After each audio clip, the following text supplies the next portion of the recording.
হুগলি জেলা প্রশাসনের পক্ষ থেকে প্রজাতন্ত্র দিবস পালন করা হলো। আজ 26শে জানুয়ারি প্রজাতন্ত্র দিবস। এই দিনটি মর্যাদার সাথে পালন করল হুগলি জেলা প্রশাসন।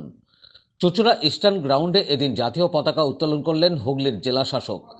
এছাড়া উপস্থিত ছিলেন হুগলি জেলা গ্রামীণ পুলিশ সুপার কামুনাশিস সেন সহ প্রশাসনিক আধিকারিকরা।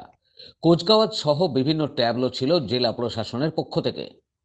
৭৭তম ভারতীয় সংবিধানকে মান্যতা দিয়ে মেনে ভারত জাতীয় পতাকা উত্তোলন উন্মোচন করেছেন।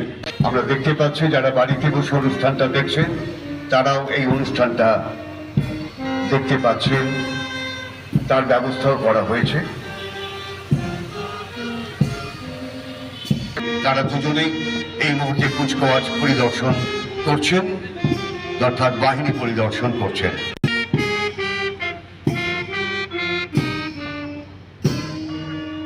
প্রায় শেষ মুহূর্তে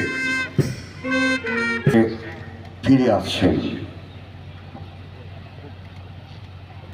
ভারতের ৭৭তম প্রজাতন্ত্র দিবস উদযাপন চলছে চুঁচুড়ার।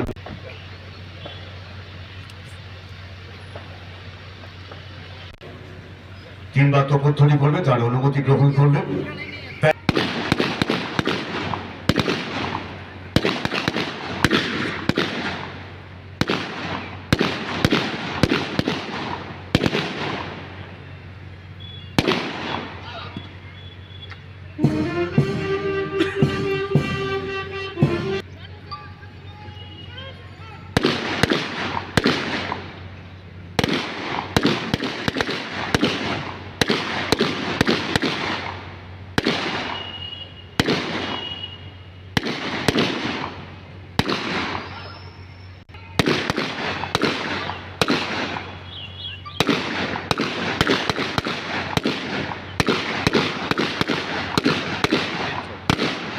চুঁচুড়া থেকে ব্যুরো রিপোর্ট, খবর নিউজ 6।